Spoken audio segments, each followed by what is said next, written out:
Madam Speaker, for some, patriotism is the last refuge of a scoundrel. For others, it means dissent against a government's abuse of the people's rights. I've never met a politician in Washington, or any American for that matter, who chose to be called unpatriotic. Nor have I met anyone who did not believe he wholeheartedly supported our troops wherever they may be.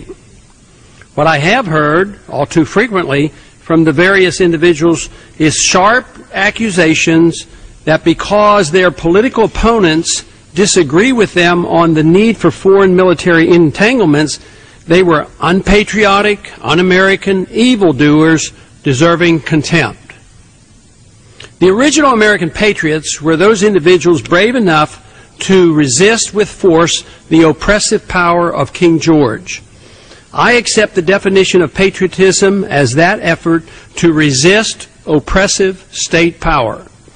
The true patriot is motivated by a sense of responsibility and out of self-interest for himself, his family, and the future of his country to resist government abuse of power. He rejects the notion that patriotism means obedience to the state. Resistance need not be violent, but the civil disobedience that might be required involves confrontation with the state and invites possible imprisonment. Peaceful, nonviolent revolutions against tyranny have been every bit as successful as those involving military confrontation. Mahatma Gandhi and Dr. Martin Luther King, Jr. achieved great political successes by practicing nonviolence, yet they themselves suffered physically at the hands of the state. But whether the resistance against government tyrants is nonviolent or physically violent, the effort to overthrow state oppression qualifies as true patriotism. True patriotism today has gotten a bad name, at least from the government and the press. Those who now challenge the unconstitutional methods of imposing an income tax on us or force us to use a monetary system designed to serve the rich at the expense of the poor are routinely condemned. These American patriots are sadly looked down upon by many. They are never praised as champions of liberty as Gandhi and Martin Luther King have been. Liberals who withhold their taxes as a protest against war are vilified as well, especially by conservative status. Unquestioned loyalty to the state is especially demanded in times of war. Lack of support for a war policy is said to be unpatriotic. Arguments against a particular policy that endorses a war once it's started are always said to be endangering the troops in the field. This, they blatantly claim, is unpatriotic and all dissent must stop. Yet, it is dissent from government policies that defines the true patriot and champion of liberty. It is conveniently ignored that the only authentic way to best support the troops is to keep them out of dangerous, undeclared, no-win wars that are politically inspired. Sending troops off to war for reasons that are not truly related to national security, and for that matter may even damage our security, is hardly a way to patriotically support the troops.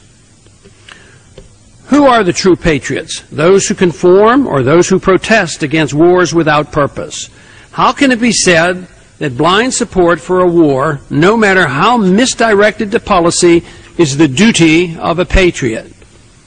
Randolph Bourne said that, quote, war is the health of the state, close quote. With war, he argued, the state thrives. Those who believe in the powerful state see war as an opportunity. Those who mistrust the people and the market for solving problems have no trouble promoting a war psychology to justify the expansive role of the state. This includes the role the federal government plays in our personal lives as well as in our economic transactions. And certainly the neoconservative belief that we have a moral obligation to spread American values worldwide through force justifies the conditions of war in order to rally support at home for the heavy hand of government. It is through this policy, it should surprise no one, that our liberties are undermined. The economy becomes overextended, and our involvement worldwide becomes prohibited. Out of fear of being labeled unpatriotic, most citizens become compliant and accept the argument that some loss of liberty is required to fight the war in order to remain safe. This is a bad trade-off in my estimation, especially when done in the name of patriotism. Loyalty to the state and to autocratic leaders is substituted for true patriotism. That is, a willingness to challenge the state and defend the country, the people, and the culture.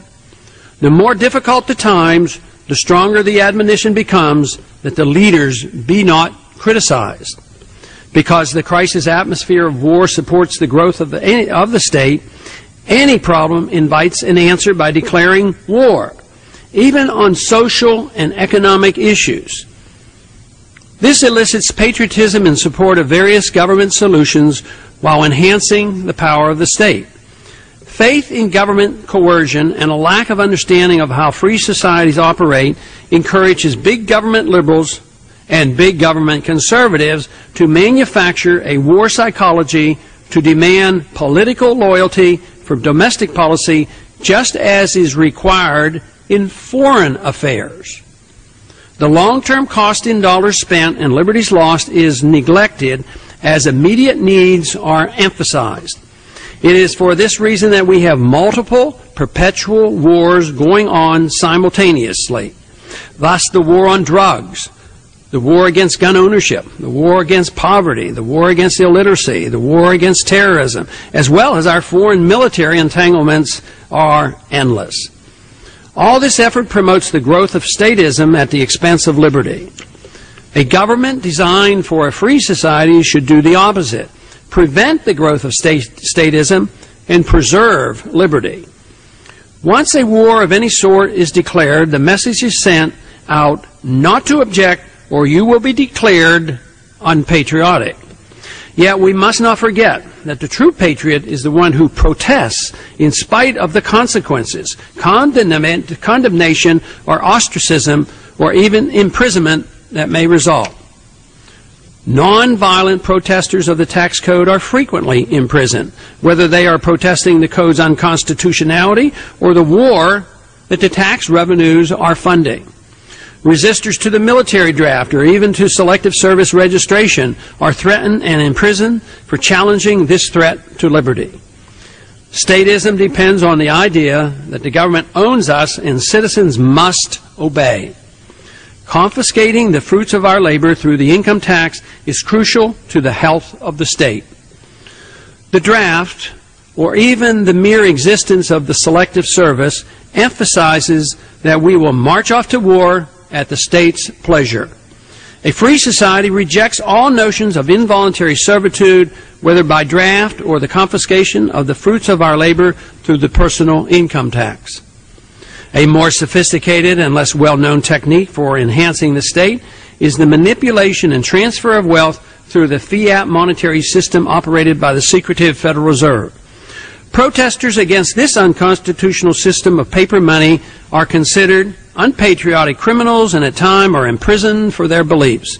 The fact that according to the Constitution, only gold and silver are legal tender and paper money is outlawed matters little. The principle of patriotism is turned on its head. Whether it's with regard to the defense of welfare spending at home, confiscatory income tax, or an immoral monetary system, or support for a war fought under false pretense without a legal declaration, the defenders of liberty and the Constitution are portrayed as unpatriotic, while those who support these programs are seen as the patriots.